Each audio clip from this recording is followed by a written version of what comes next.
Hi guys, मेरे channel पर आपका बहुत बहुत स्वागत है। फ्रेंड्स, आज हम बहुत इंपॉर्टेंट टॉपिक पर रीडिंग कर रहे हैं कि how do people see you. लोगों की नज़र में आप कैसे इंसान हैं। मेरे पास दो पाइल हैं। ये एक झोपड़ी है या घर इसको मान सकते हैं आप, और ये भगवान बुद्ध की मूर्ति है। आप जो भी आपको अट्रैक्ट करता है वो पाइल सिलेक्ट कर लीजिए। ठीक है, पहले हम पाइल 1 की रीडिंग शुरू करेंगे। देखते हैं क्या आता है। How do people see you. Card मैंने पहले भी शफल किए हुए थे। ठीक है, अब शुरू करते हैं।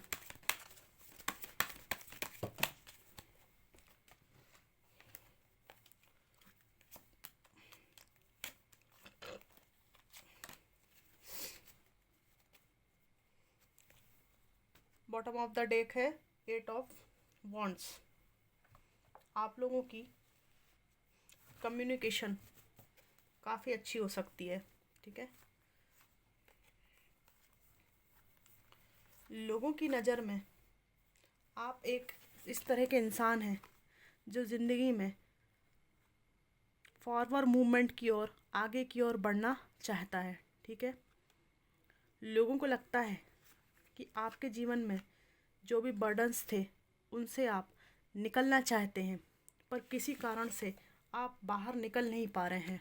ठीक है, कोई धोखाधड़ी, कोई डिसेप्शन, कोई अन्याय या दिल दुखाने वाली बात जो कि पास्ट में घटित हुई है, वो इसका कारण हो सकती है कि आप उससे हील नहीं हो पा रहे हैं। ठीक है, आपके हेल्पिंग, काइंड और बहुत ज़्यादा लोगों के दुख में दुखी हो जाने वाले नेचर को लोग अच्छी तरह जानते हैं। लोगों का ऐसा मानना है कि आपके अंदर धीरे धीरे परिवर्तन आ रहा है और आप एक साहसी इंसान बन रहे हैं। ठीक है, साहस आपके अंदर बढ़ रहा है, लेकिन लोगों को ऐसा भी लगता है कि आपके साथ धोखाधड़ी काफ़ी हुई है पास्ट में। आप ज़रूरत से ज़्यादा लोगों की हेल्प कर देते थे। लोगों का जो बोझ है, हेल्प को हेल्प की तरह ना करके उनका बोझ अपने सिर पर ले लेते थे। तो जो लोग आपको अपना समझते हैं वो आपको समझाते भी हैं, टोकते भी हैं। इन्हें लगता है कि आपको समझाने के बाद भी आप इस बात को नहीं समझते हैं कि लोग आपका यूज़ करके, धोखा देकर आपके ही लिए ऐसी कठिन परिस्थितियां निर्मित कर देते हैं कि आप उन बोझों को फिर झेल नहीं पाते। आपको ये बात समझनी चाहिए कि मदद सोच समझ कर करना है, प्रायोरिटी पर अपने आप को रखना है। आपका नेचर और बातचीत करने का तरीका लोगों को बहुत लविंग, बहुत प्यारा लगता है। ठीक है,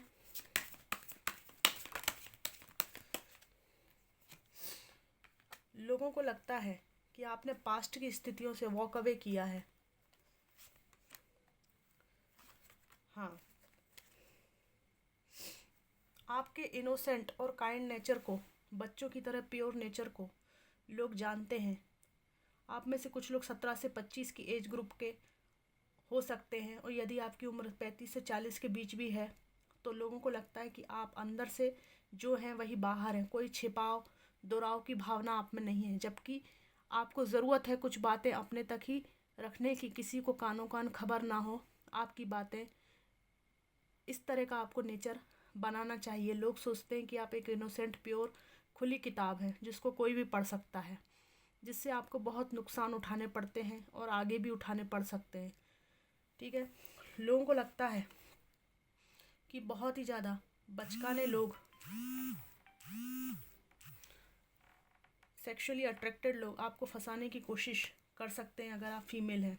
ठीक है, क्योंकि आपके अंदर दिखावा नहीं है, आप बहुत प्योर इंसान हैं।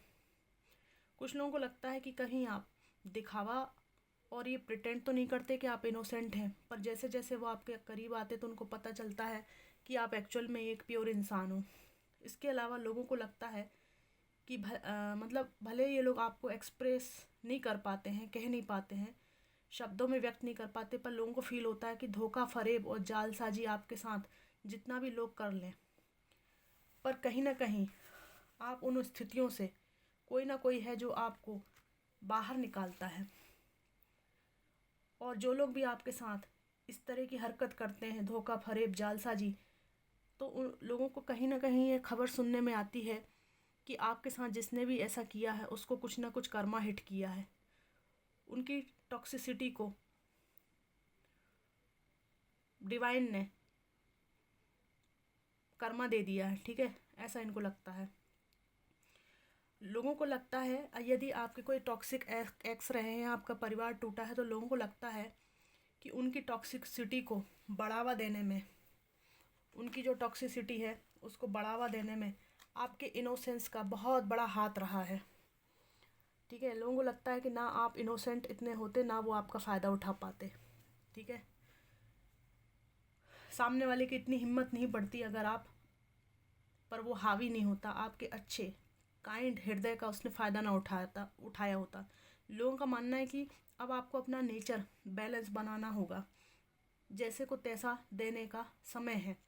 आपका प्योर नेचर कभी भी, जो आपका टॉक्सिक एक्स है या जिन्होंने भी आपके साथ धोखाधड़ी की है, वो लोग समझ नहीं पाए, क्योंकि आप फैमिली वाइज, मनी वाइज दिखने में अट्रैक्टिव हो सकते हैं, है ना। Family wise strong, money wise strong दिखने में अट्रैक्टिव, इसलिए आप इस टॉक्सिक रिलेशनशिप में फंसा लिए गए, जबकि इस टॉक्सिक इंसान ने आपकी प्योरिटी और लव को देखा ही नहीं। लोगों को दिखाई देता है कि आपने सबको खुश करने को जो अपनी प्रायोरिटी बना रखा था, उसको छोड़कर आपको सेल्फ फोकस्ड होना होगा। कहने का मतलब ये है कि दुनिया में कुछ इंसान ऐसे होते हैं जिन्हें आप कितना भी प्यार, मान सम्मान, इज्जत दो, फिर भी वो आपको धोखा देते ही देते हैं, क्योंकि आप लोगों की फितरत को किसी कीमत पर नहीं बदल सकते, ठीक है। तो ये थी ग्रुप 1 की रीडिंग। अब हम ग्रुप 2 की ओर चलेंगे। ग्रुप 1 को मैं यहाँ रख देती हूँ, ग्रुप 2 की ओर चलते हैं। वेलकम ग्रुप 2, कैसे हो आप सब लोग फ्रेंड्स। अब मैं निकाल रही हूँ ग्रुप 2 का।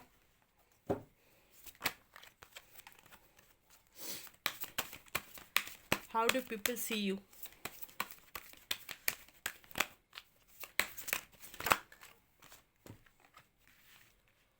पास्ट की बहुत सारी एनर्जीज आई हैं। आप लोग कट थ्रोट रहे हैं पास्ट में।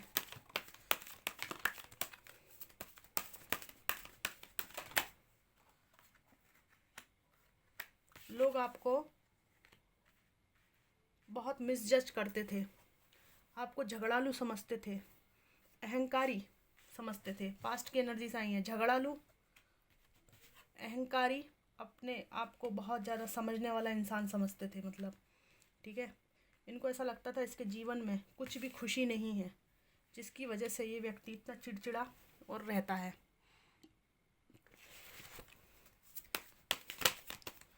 आपको लाइफ में इक्वल गिव एंड टेक और जो भी आप डिज़र्व करते हैं वो कभी नहीं मिला है, ठीक है। अब आपको लोग लवेबल पर्सन के रूप में देख रहे हैं और आपसे, आपकी तरफ लव ऑफर भी कुछ लोग लाना चाहते हैं। साहसी इंसान के रूप में देखते हैं। अगर फीमेल हैं तो मेल आपकी तरफ बहुत अट्रैक्ट होते हैं, ठीक है, आपके साहस को देखकर।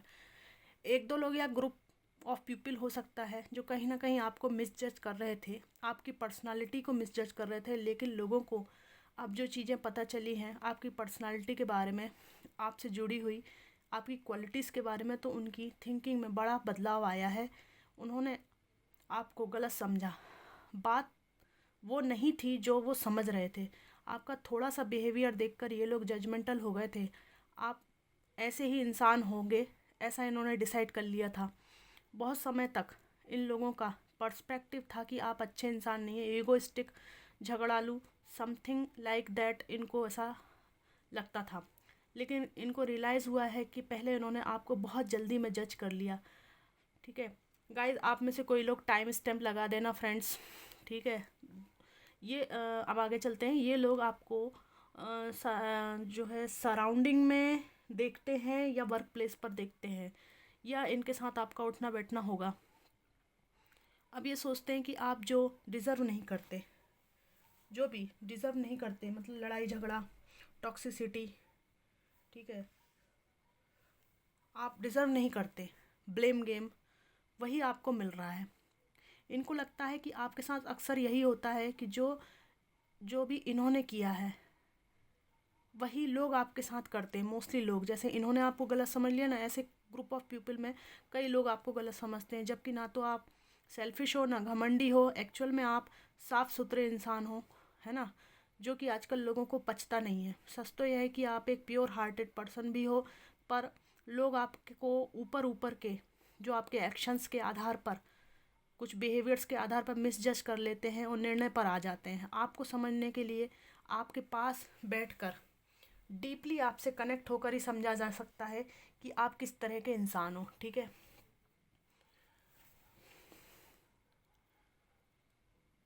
बाहरी रूप से आपको बहुत जल्दी जज नहीं करना चाहिए था, इन लोगों को ऐसा लगता है। गहराई से जुड़कर ही आपको समझा जा सकता है, आपके पास बैठकर ही आपसे कनेक्ट हुआ जा सकता है। हल्के हल्के जुड़ने से आपकी हल्के हल्की बातें पता चलेंगी, और डीप कन्वर्सेशन से आपकी डीप जो भी आपकी थिंकिंग है वो पता चलती है। लोगों को रियलाइज़ होता है कि आप बहुत वाइस, बहुत इंटेलेक्चुअल पर्सन पहले भी थे, लेकिन इन्होंने आपको मिसजज किया। जीवन के हर क्षेत्र पर आपकी पकड़ अच्छी है, बहुत डीप नॉलेज है, आपकी समझ एक यूनिक समझ हो सकती है। अब उन्हें रियलाइज़ हो रहा है कि एक्चुअल में आपकी विजडम का लेवल किसी से मैच ही नहीं होता, इसलिए लोग इजीली आपको बाहरी व्यवहार, कुछ बातों को जानकर आपके प्रति एक रवैया या धारणा बनाकर सब जगह अपना पॉइंट ऑफ व्यू आपके बारे में फैला देते हैं। जबकि जो तीसरा व्यक्ति है जिसको इन्होंने आपके बारे में बताया, वो आपसे पर्सनली कभी मिला ही नहीं, पर उसकी इनके कारण एक निश्चित धारणा आपके बारे में बन जाती थी। जब ये थर्ड पर्सन, जो जो तीसरी पार्टी वाले लोग हैं, जिन्होंसे आप पर्सनली नहीं मिले, कभी आपके बारे में सुनते थे तो एक ओपिनियन बना लेते थे, पर जब आपसे ये पर्सनली मिलते हैं तो इनको बहुत ज़्यादा अचंभा होता है कि जो इन्होंने सुना और जो आपका एक्चुअल व्यक्तित्व है वो तो बिल्कुल मैच ही नहीं खाता है। सुनी सुनाई बातों के विपरीत आप बिल्कुल अलग ही इंसान निकलते हैं। इन्हें अब रियलाइज़ हुआ है कि अपनी सोच पर पछतावा भी हुआ है कि आपको ये लोग क्या समझ रहे थे और आप कितने डीप इंसान हो। आप में से कुछ लोगों को एक पर्टिकुलर फील्ड का डीप नॉलेज है, ये या तो टेक्नोलॉजिकल फील्ड हो सकती है, कम्युनिकेशन हो सकती है, ठीक है, और राजनीतिक ज्ञान हो सकता है, पॉलिटिक्स का, या कोई और भी फील्ड हो सकती है, क्रिएटिव। तो लोगों को लगता है कि आप कितने ज़्यादा नॉलेजेबल इंसान हैं। इनको सीख मिली है कि यदि ऐसे ही किसी को मिसजज किया जाता रहे तो कितना नुकसान है खुद का, कि एक विजडम वाले इंसान से जो कंपनी मिल सकती है, जो शेयरिंग मिल सकती है, जो फ्रेंडशिप मिल सकती है, ज्ञान का खजाना मिल सकता है, वह चूक गए उससे ये लोग। इसमें जिसके पास खजाना है उसका कुछ नहीं जाएगा, जिसने खो दिया, जिसने फ्रेंडशिप खो दी, उसका अवसर चला गया, उसका लक बैड लक में बदला। इनकी ऐसी थिंकिंग हो गई है ना। तो लास्ट में इस बात पे मुझे यही याद आ रहा है कि हीरे की कदर जौहरी जाने, हीरे की कदर जौहरी जाने, दाने की कदर भिखारी। हीरे की कदर जौहरी जाने, दानी की खबर भिखारी।